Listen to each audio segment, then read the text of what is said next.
النقل كانت معجزة بحد ذاتها.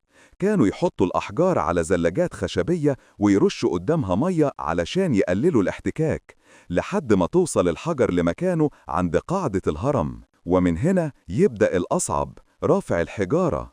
اتعملت منحدرات هائلة بالحجارة والطمي، وكل ما ارتفع الهرم يرتفع معاه المنحدر، طبقة فوق طبقة، صف فوق صف، حجر فوق حجر، لحد ما الهرم ياخد شكله وتوصل الحجارة لقمته. وبعد اكتمال الجسم الأساسي اتكسى الهرم بالحجر الجيري الأبيض اللامع.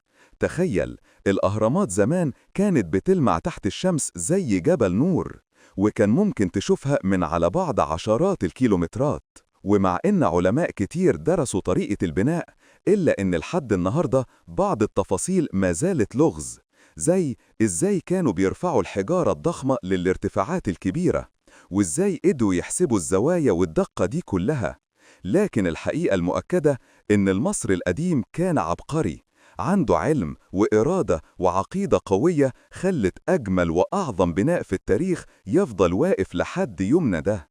الأهرامات مش مجرد مباني، هي شهادة على حضارة عظيمة، حضارة كتبت قصتها بالحجر، وبقت آلاف السنين تتحدى الزمن وتبهر العالم، وتخلي كل اللي يشوفها يسأل إزاي عملوها.